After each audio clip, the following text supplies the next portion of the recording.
권창형 종합특검팀이 원희룡 전 국토교통부 장관을 처음으로 소환했습니다. 윤석열 정부 당시 서울 양평고속도로 종점 변경이 논란이 되자 해당 사업을 갑자기 백지화시켜 직권을 남용한 혐의입니다. 특검팀은 7월 3일 출석 조사를 요구했습니다. 하지만 원 전 장관은 출석 요구서를 받을 장소에 무디 닫혀 있어 서류 전달이 안 된 패문부재 상태였습니다. 소환 통지서가 2차례나 패문부재로 송달되지 않자 특검은 원 전 장관의 거주지 등을 압수수색하고 휴대전화를 확보하는 등 강제 수사에 들어갔습니다. 앞서 7월 2일 원 전 장관은 억지 부리지 말고 죄가 있다면 체포하라고 말하기도 했습니다. 자신의 사회관계 망서비스에 온 나라를 1년 내내 요란하게 만들더니 나온 게 도대체 뭐냐라고 하면서 이렇게 말했습니다. 또한 특검을 향해 1년 동안 출국을 금지하고 주변 사람들을 괴롭혀 어마어마한 범죄가 있는 것처럼 떠든 뒤 털어봐야 먼지 하나 없으니 모욕 주기 언론 플레이를 하냐고 주장하기도 했습니다. 윤석열 정부의 서울 양평고속도로 노선 변경 의혹과 관련해 당시 국토교통부가 원희룡 장관의 백지화 선언이 법 위반 소지가 있다고 자문받은 것으로 나타났습니다. 권창형 종합특검팀은 브리핑을 통해 이런 사실을 밝혔습니다. 그러면서 국토부가 법 위반 소지가 없다는 보도자료를 낸 사실을 확인했다고 덧붙였습니다. 서울 양평고속도로 노선 변경 의혹은 2021년 예비 타당성 조사를 통과했지만 윤석열 정부 출범 이후인 2023년 5월 종점 노선을 다시 검토하면서 시작됐습니다. 노선 변경으로 김건희 씨 일가에 특혜를 줬다는 겁니다. 그러자 당시 원 장관은 사업 백지화를 선언했습니다. 김건희 특검팀은 국토부 서기관 1명을 재판에 넘겼습니다. 직권남용 혐의입니다. 다만 원 전 장관에 대해서는 수사를 마무리하지 못했습니다. 이에 경찰을 거쳐 사건을 넘겨받은 종합특검팀이 수사하고 있습니다. 종합특검팀은 원 전 장관을 출국 금지했습니다. 최근에는 국토부 공무원들을 참고인으로 조사했습니다. 한편 이재명 대통령은 지난 3월 서울 양평 고속도로 사업 재개를 지시했습니다. 안녕하세요. 홍익표 정무수석입니다. 서울 양평 고속도로 사업 재개 관련 브리핑을 하겠습니다. 이재명 대통령님의 지시로 정부는 지난 2023년 7월 이후 사업 추진이 중단된 서울 양평 고속도로 사업을 재개하기로 했습니다. 서울 양평 고속도로는 수도권 동부 지역의 간선 기능 강화와 경기도 광주시 북부, 양평군의 지역 균형 발전 등을 위해 경기도 하남시에서 양평군을 연결하는 왕복 4차로 고속도로를 신설하는 사업입니다. 그간의 추진 경위를 말씀드리겠습니다. 서울 양평 고속도로 사업은 2017년 제1차 고속도로 건설 계획에 반영된 후 2018년 12월에 발표된 수도권 주택공급 계획의 하남, 교산, 신도시 광역교통대책에 포함되면서 사업 추진에 탄력을 받게 됐습니다. 이에 따라 지난 2019년 4월 예비 타당성 조사에 착수했고 경제성과 기대 효과 등 종합평가를 거쳐서 2021년 4월 예비 타당성 조사를 통과했습니다.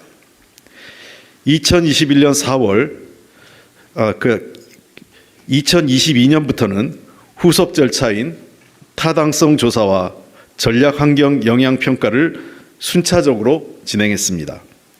하지만 2023년 6월 대안노선 검토 과정에서 고속도로 종점이 양서면에서 강상면으로 변경되면서 특검의 대상이 됐고 같은 해 7월부터 현재까지 해당 사업은 3년 가까이 중단된 상태입니다. 그동안 지역 주민과 지자체 그리고 정치권에서는 특혜 문제와 별개로 국민 편의와 지역 염원 등을 고려해 수도권 동부 핵심 교통축이 될 서울 양평 고속도로 사업의 신속한 재개를 지속적으로 촉구해 왔습니다. 실제로 평일에는 출퇴근 차량이 집중되고 주말에는 관광 수요가 몰리면서 국도 6호선과 수도권 제1 순환망의 교통 혼잡은 날로 극심해지는 상황입니다. 게다가 오는 2029년에는 교산 신도시까지 입주를 앞두고 있는 상황이라는 것을 고려할 때 서울 양평 고속도로 사업은 더 이상 미룰 수 없는 과제이기도 합니다. 이에 이재명 정부는 고속도로 건설 지연에 따른 지역 주민들의 불편을 해소하기 위해 서울 양평 고속도로 사업을 재개하기로 결정했습니다. 먼저 기획예산처는 올 상반기 중에 서울 양평 고속도로 사업을 재개하기 위한 예산 지원 방안을 마련할 예정입니다. 이에 기반해 새로운 타당성 조사 용역을 발주하고 지역 주민과 미래 세대를 위한 최적의 노선을 신속히 결정해 2029년 말에는 사업에 착공할 수 있게 하겠습니다. 정부는 서울 양평 고속도로 사업을 둘러싼 정치적 논란을 불식시키고 관련 절차를 속도감 있게 추진하겠습니다. 이를 통해 양평 지역 주민들이 염원에 부응하고 고속도로 이용객들의 교통 편의를 증진시켜 수도권 동부 지역의 오래된 수건 사업을 해결하도록 하겠습니다. 이상입니다. 네, 질문 있으면 질문 받겠습니다. 네, 말씀하시죠. 네, 수석님 MBC 홍신영입니다. 네. 그 발표가 오늘 된 건데요. 이게 사실 결정이 언제 정도에 진행이 됐는지 아까 여러 가지 필요성을 말씀하셨는데 결정적으로 사업을 이렇게 아직 특검이 좀 진행 중이잖아요. 이렇게 됐던 결정적인 이유가 뭔지 조금 더 듣고 싶고요. 그리고 이거를 그럼 제로 베이스에서 완전히 다시 시작을 해서 2029년 착공이 결정이 된 건지 그걸 더 한 번 더 확인하고 싶습니다. 한 가지 질문에 굉장히 많은 질문을 담으셨습니다. 예, 우선 그 결정된 배경을 좀 말씀드리겠습니다. 잘 아시는 것처럼 이 사업은 지금 현재 특검이 진행 중에 있고 1차 특검 발표가 있었습니다. 1차 특검 당시에 일부 부적절한 그 외압이 작용됐다는 증언이 확보됐고 특검 결과가 발표된 바 있습니다. 아직 그러나 최종적으로 외압의 실체가 확인되지는 않았고 현재 2차 특검이 진행되고 있습니다.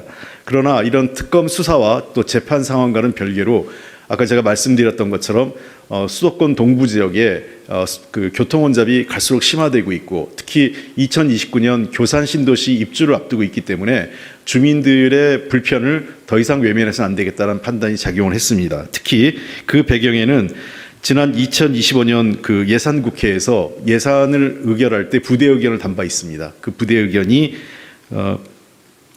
국토부가 이 해당 사업의 신뢰도 제고를 위해서 기존 타당성 조사 용역 계약을 해지하고 예타안을 토대로 원점에서 재검토하기 위한 타당성 조사를 다시 추진하라고 지적을 했습니다. 부대 조건을 단 것입니다. 이 부대 조건에 따라서 연초부터 관련된 계획을 국토부를 중심으로 심의했고 최종적으로 확정해서 오늘 발표토록 한 것입니다. 예. 네, 수석님 뉴스원의 한재준입니다. 이제 정치권에서는 다시 그 원안대로 이거를 좀 재개해달라는 목소리도 있는데요. 이제 다시 노선을 좀 결정하겠다고 하셔서 그 원안대로 다시 하는 거는 좀 고려는 안 하고 계신다고 보면 될까요? 그렇지 않고요. 현재로서는 그 원점에서 재검토한다는 것은 모든 가능성을 열어놓고 검토하겠다는 뜻입니다. 기존에 그 우리가 흔히 알고 있는 그 양서면 안과 그 또 다른 수정안 두 가지 안을 동시에 놓고 검토를 하고 있고 경우에 따라서는 그 관련된 예비 타당성 조사 용역 과정에서 좀 더 합리적인 노선이 있다면 그것도 반영될 수 있습니다. 즉 기존의 두 개의 노선을 바탕으로 하면서 원점에서 재검토하겠다는 것입니다. 가장 중요한 것은 경제성과 주민 편익성 이 두 가지 차원에서 검토하도록 하겠습니다. 예.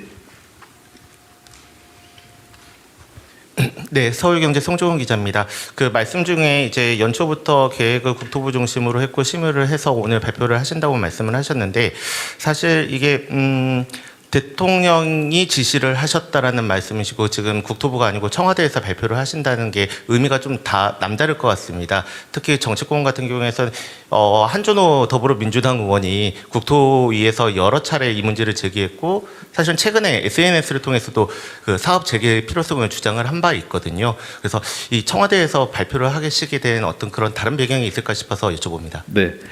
이 사안 자체는 단순한 경제 사업이 아니라 정치적 사안과 맞물려 있습니다. 특히 지난 정권의 부당한 업무 지시, 그다음에 그 여러 가지 권력형 스캔들과 연결된 사업이라는 점을 감안할 때 아까 제가 말씀드렸지만 이 국토부를 중심으로 이 안에 대한 새로운 안의 추진 제기 여부를 검토한 것은 사실이지만 청와대도 함께 이 안에 대해서 검토해 왔습니다. 그런 차원에서 이 사업의 성격은 경제적 사업이라면 당연히 국토부에서 발표하는 것이 맞지만 사업의 성격상 국토부 중심의 사업을 넘어서서 정치적 성격이 감안됐기 때문에 청와대에서 그것도 정무수석이 발표하도록 한 것이고요.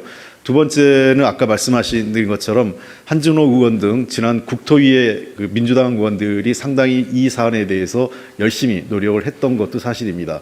어제 더불어민주당 원내대책회의에서 천준호 원내수석 부대표가 이 사안에 대한 재개를 촉구했습니다. 그런 등등을 감안해서 이미 정부와 청와대 내에서도 검토가 끝난 사안이기 때문에 이번 주 내에 발표하는 것이 좋겠다는 판단을 하고 오늘 발표한 것입니다. 네, 더 이상 질문 없으시죠? 네, 그럼 이것으로 마치도록 하겠습니다. 고맙습니다. 수고하셨습니다.